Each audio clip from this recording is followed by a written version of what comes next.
Welcome to गणितवाणी। तो student, आज मैं आपको क्लास 9th का चैप्टर 14 सांख्यिकी यानी स्टैटिक्स कराने जा रही हूँ। स्टूडेंट, इसकी मैं आपको थोड़ी सी एक बार थ्योरी बताऊंगी जो आपके एनसीईआरटी पेज नंबर 285 पे दी हुई है। तो देखिए स्टूडेंट, थ्योरी क्या है। ये कह रहे हैं प्रतिदिन हमें तथ्यों, संख्यात्मक अंकों, सारणियों, आलेखों आदि के रूप में विभिन्न प्रकार की सूचनाएं देखने को मिलती हैं। तो स्टूडेंट, आप देखते ही हो कि प्रतिदिन हमें अलग अलग तरह की सूचनाएं देखने को मिलती हैं। कोई भी पत्रिका पढ़ें, कोई भी समाचार पत्र हो, आजकल जैसे कोरोना है तो आप देखते हो कोरोना के प्रतिदिन क्या आते हैं कि इस शहर में इतने बढ़ गए, इस शहर में इतनी संख्या बढ़ गई, इस शहर में इतनी संख्या बढ़ गई, इस देश में इतनी संख्या बढ़ गई। कुछ भी तरह से हो, आपको अलग अलग तरह की सूचनाएं मिलती हैं नंबर्स के माध्यम में, नंबर्स की संख्या के रूप में। ये सूचनाएं क्रिकेट की बल्लेबाजी या गेंदबाजी के औसत हो सकते हैं, कंपनी के लाभ हो सकते हैं, अलग अलग नगरों का तापमान होता है। जैसे यहाँ हम कहते हैं कि हिसार का तापमान इस टाइम 29 डिग्री है, 20 डिग्री है। इस तरह से संख्या के रूप में पंचवर्षीय योजना के विभिन्न क्षेत्रों एवं मदों से किए गए खर्चे, मतदान के परिणाम आदि से संबंधित हो सकते हैं। तो आप अलग अलग तरह की सूचनाएं नंबर की फॉर्म में इकट्ठे करते हो संख्याओं के रूप में। तो आपको ये है कि एक निश्चित उद्देश्य से एकत्रित किए गए इन तथ्यों या अंकों को जो संख्यात्मक या अन्य रूप में हो सकते हैं उन्हें क्या कहते हैं? आंकड़े। तो स्टूडेंट, ये है हमारे पास आंकड़ों की परिभाषा। आंकड़े क्या होते हैं? जब हम किसी निश्चित उद्देश्य से, जैसे अब हमारा एक निश्चित उद्देश्य, मान लीजिए हमने आज मौसम की गणना करनी है, तो अलग अलग शहरों के मौसम की गणना के लिए हम ऑपरेटर्स यूज़ कर रहे हैं। हम उन तथ्यों को, आंकड़ों को अंकों में इकट्ठा करेंगे या किसी और रूप में इकट्ठा करते हैं। तो जो ये तथ्य या अंकों के रूप में इकट्ठे किए जाते हैं, इन्हें स्टूडेंट कहा जाता है आंकड़े। हमने ये क्या इकट्ठे करे हैं? आंकड़े इकट्ठे करे हैं। अब आंकड़े शब्द जो है वो आया कहाँ से है? अंग्रेजी शब्द डाटा, लैटिन शब्द डेटम का बहुवचन है। एक लैटिन शब्द है डेटम। डेटम से क्या आया है? डाटा। डाटा का मतलब होता है आंकड़े। डाटा का क्या मतलब होता है स्टूडेंट? आंकड़े। तो देखिए, हमारे लिए यह आवश्यक हो जाता है कि इन आंकड़ों से हम अपनी इच्छा अनुसार अर्थपूर्ण सूचनाएं उपलब्ध करना जान जाएं। अर्थपूर्ण सूचनाएं उपलब्ध करने से संबंधित अध्ययन गणित की एक शाखा में किया जाता है जिसे सांख्यिकी कहा जाता है, स्टैटिक्स कहा जाता है। तो स्टूडेंट, ये देखिए, हम जो ये आंकड़े इकट्ठे करते हैं, इसका फ़ायदा क्या होता है? ये आंकड़े स्टूडेंट हम इसलिए इकट्ठे करते हैं कि इन आंकड़ों से हम अपनी इच्छा अनुसार जो भी चीज़ चाहते हैं वो हमें मिल सके। जैसे हमने मान लीजिए कि आंकड़े इकट्ठे करें कि हमारे पास 0 से 30 की रेंज में कितने बच्चे हैं जिनके 0 से 30% नंबर हैं, 30 से 40 वाले, 40 से 50 वाले, 50 से 60 वाले। उससे क्या होता है, एक डाटा जो है आंकड़े इकट्ठे करने से जो हमारी टेबल होती है वो इजी बन जाती है।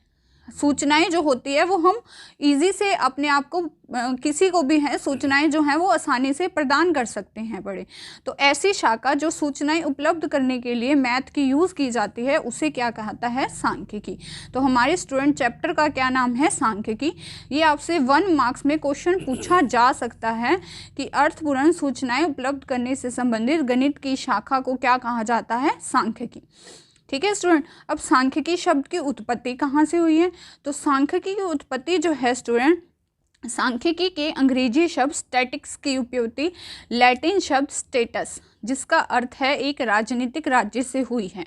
मतलब स्टेटस एक शब्द है लैटिन का और उससे हमारा शब्द आया है स्टैटिक्स। क्या आया है? स्टैटिक्स आया है पढ़ा। सांख्यिकी उत्पत्ति मतलब जो ये शब्द है ये कहाँ से आया है? लैटिन का एक शब्द है स्टैटिस, उससे उत्पत्ति हुई है स्टैटिक्स की।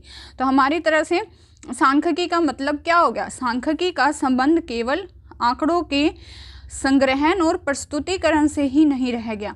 मतलब सांख्यिकी का मतलब ये तो है ही है कि हमें आंकड़ों का संग्रह करना है। संग्रह का मतलब इकट्ठा करना है और उनकी प्रस्तुति करनी है, मतलब उसको सही तरह से प्रेजेंट करना है बड़ा। सिर्फ यही नहीं है बल्कि और सांख्यिकी क्या है? अपितु इसका संबंध आंकड़ों से अनुमिति निकालने और उनका निर्वेचन करने से भी हो गया है। मतलब ना सिर्फ आपको आंकड़ों को इकट्ठा करना है, संग्रह करना है और ना सिर्फ उनकी प्रेजेंटेशन करनी है बल्कि उनकी इंटरफेरेंस और उनकी इंटरप्रिटेशन भी करनी है पड़ी। जैसे इसमें इन्होंने उदाहरण दे रखा है कि आइए हम इस संबंध में निम्नलिखित वाक्यों पर ध्यान दें। मैं सांख्यिकी का अध्ययन करना चाहता हूँ क्योंकि इसका प्रयोग दैनिक जीवन में व्यापक रूप से होता है ना। तो ये सांख्यिकी का, इसमें क्या दिया गया है, पहला वाक्य क्या है, क्या मुझे भारत के शैक्षिक आंकड़ों की एक नवीनतम संस्करण की प्रति मिल सकती है। अब देखिए ये क्या कह रहा है, ऊपर दिए गए वाक्यों में आंकड़ों का प्रयोग बहुवचन में किया गया है जिसका अर्थ है संख्यात्मक आंकड़े। भारत के शैक्षिक आंकड़ों, है ना, आंकड़े की जगह आंकड़ों लिखा गया है, तो इसका मतलब है संख्यात्मक आंकड़े, नंबर में देना है उत्तर, है ना। जैसे आप कहते हैं आपके क्लास में छात्रों की संख्या, है ना, तो आप वो आंकड़े देंगे तो वो आप नंबर में देंगे, संख्या में देंगे, इसलिए इनको क्या कहा जाता है, संख्यात्मक आंकड़े। क्या कहा जाता है, संख्यात्मक आंकड़े, क्योंकि इनमें नंबर में उत्तर देना है। और दूसरे वाक्य में, ये दूसरा वाक्य है, शब्द सांख्यिकी का प्रयोग एक वचन में किया गया है। मैं सांख्यिकी का अध्ययन करना चाहता हूँ। सांख्यिकी का मतलब इस सब्जेक्ट का, है ना, इस सब्जेक्ट का अध्ययन करना चाहता हूँ जिसका अर्थ वह विषय है जिसमें आंकड़ों के संग्रह, प्रस्तुतिकरण, विश्लेषण का अध्ययन करने के साथ साथ आंकड़ों से अर्थपूर्ण निष्कर्ष निकालने के बारे में अध्ययन किया जाता है। तो यहाँ तो सांख्यिकी का प्रयोग बहुवचन में किया है, तो हमें नंबर में आंसर देना है। यहाँ सांख्यिकी एक सब्जेक्ट के तौर पर है। ठीक है स्टूडेंट, तो ये है हमारा सांख्यिकी। सांख्यिकी का मतलब हमारे पास क्या है, आंकड़ों का संग्रहण करना, उनका प्रस्तुतिकरण करना, उनकी अनुमिति निकालना, सारी चीज़ें जो हैं वो हमारे पास किस में आती हैं, सांख्यिकी में आती हैं, इसलिए हमारे चैप्टर का नाम है सांख्यिकी। अब है स्टूडेंट आंकड़ों का संग्रह। तो आंकड़ों का संग्रह जो है स्टूडेंट वो देखिए हम किस तरह से करते हैं। ये एक क्रियाकलाप है, हम कक्षा में आराम से कर सकते हैं कि अपनी कक्षा के विद्यार्थियों को 4 समूह में बांट दीजिए, प्रत्येक समूह को निम्न प्रकार के आंकड़ों में से एक प्रकार के आंकड़ों को संग्रह करने का काम दे दीजिए। अगर स्टूडेंट हमने थोड़ी इंट्रोडक्शन पढ़ रखी होती है तो हमारे लिए एक्सरसाइज करनी बहुत आसान हो जाती है। जैसे इन्होंने बांटा अपनी कक्षा के 20 विद्यार्थियों की लंबाई, अपनी कक्षा में किसी एक महीने में प्रत्येक दिन अनुपस्थित रहे विद्यार्थियों की संख्या, आपके कक्षा मित्र के परिवारों के सदस्यों की संख्या, आपके विद्यालय में या उसके आसपास के 15 पौधों की लंबाइयाँ। ये आपको सिर्फ समझना ही है। अब देखिए स्टूडेंट, इसमें आपने क्या किया, देखिए जैसे आपने पहली स्थिति है अपनी कक्षा के 20 विद्यार्थियों की लंबाई। अब अपनी कक्षा के 20 विद्यार्थियों की लंबाई के लिए आप क्या करेंगे, जब आपने लंबाइयाँ निकालनी होंगी तो आप उसको किसी ना किसी ऑपरेटर्स की हेल्प से लंबाइयों को माप लेंगे और निकाल लेंगे। लेकिन आपने पिछले महीने के सारे छात्र जो अनुपस्थित रहे हैं उनकी संख्या देखनी है, तो वो तो अब स्टूडेंट एक एक बच्चे को याद नहीं होगी कि वो कैसे अनुपस्थित रहा, कौन सा छात्र कितने दिन आया, कौन सा छात्र कितने दिन नहीं आया। तो इस केस में आप स्टूडेंट क्या करोगे, आप स्कूल के पिछले रजिस्टर की, पिछले महीने का जो रजिस्टर है उसकी हेल्प लोगे कि कौन कौन से विद्यार्थी आए थे और कौन कौन से विद्यार्थी नहीं आए।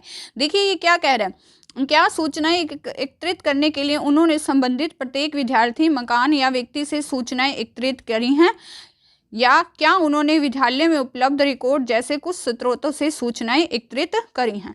तो देखिए स्टूडेंट आपके पास 2 केस बनेंगे, या तो आप खुद से अपने आप से ही, अपने दिमाग से ही एक निश्चित बात रख के उसका आंसर दे दोगे। जैसे आपसे पूछा गया अपने परिवार के सदस्यों की संख्या, तो आपको आसपास कहीं आने जाने की या डेटा रजिस्टर वगैरह देखने की ज़रूरत नहीं है, आपको पता है, आप उसको दिमाग में रख के आप अपनी बात को और आप अपने परिवार के सदस्यों की संख्या बता दोगे। लेकिन आपसे पूछा जाता है कि आस पड़ोस के परिवारों में, ये इस पूरी गली में जितने भी परिवार हैं उनमें सदस्यों की संख्या कितनी है, तो ज़रूरी थोड़ा है कि आपको पूरी गली के परिवार के सदस्यों की संख्या बताओ। उस केस में आप क्या करोगे, आप जहाँ पर भी विभाग है वहाँ पर जाओगे और देखोगे उस रजिस्टर में कि परिवारों के सदस्यों की संख्या जो है वो कितनी है। तो स्टूडेंट जो पहली स्थिति है, पहली स्थिति में स्वयं अवशेषक ने अपने दिमाग में एक निश्चित उद्देश्य रखकर सूचनाओं को एकत्रित करा है। हमने क्या करा है, हमारे दिमाग में ही सूचनाएं हैं पड़ी, उसको एकत्रित करा है। इस प्रकार जो एकत्रित करे जाते हैं उन्हें कहते हैं प्राथमिक आंकड़े। जैसे आपसे पूछा जाए आपके घर में कितने पंखे हैं, तो ये एक तरह से प्राथमिक आंकड़े हैं, आप गिन के बता सकते हो, आपको कहीं जाने की ज़रूरत नहीं है बड़ी। आपसे पूछी जाए आपके घर में कौन सी चीज़ कितनी है तो आप गिन के बता सकते हो। लेकिन दूसरी स्थिति में जहाँ किसी स्रोत से सूचनाएं पहले से ही एकत्रित हैं, पहले ही इकट्ठी हैं, आंकड़े प्राप्त करे जाते हैं, उन आंकड़ों को कहते हैं गौण आंकड़े। क्या कहते हैं स्टूडेंट? गौण आंकड़े। तो स्टूडेंट हमारे पास आंकड़े जो हैं वो दो तरह के हो गए, एक निश्चित उद्देश्य रखकर जो सूचनाएं इकट्ठी की जाती हैं उन्हें कहते हैं प्राथमिक आंकड़े, और जहां सूचनाएं पहले से ही एकत्रित हैं उन आंकड़ों को क्या कहते हैं? गौण आंकड़े। तो आंकड़े दो तरह के हो गए, प्राथमिक आंकड़े और गौण आंकड़े।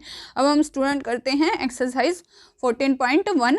एक्सरसाइज 14.1 करने से पहले मैं अपने अगली वीडियो में आपको बताऊंगी, आप स्टूडेंट इनकी पहले इंट्रोडक्शन अच्छे से पढ़ना, क्योंकि इंट्रोडक्शन नहीं पढ़ते तो दिक्कत हो जाती है, फिर समझ में नहीं आता चैप्टर।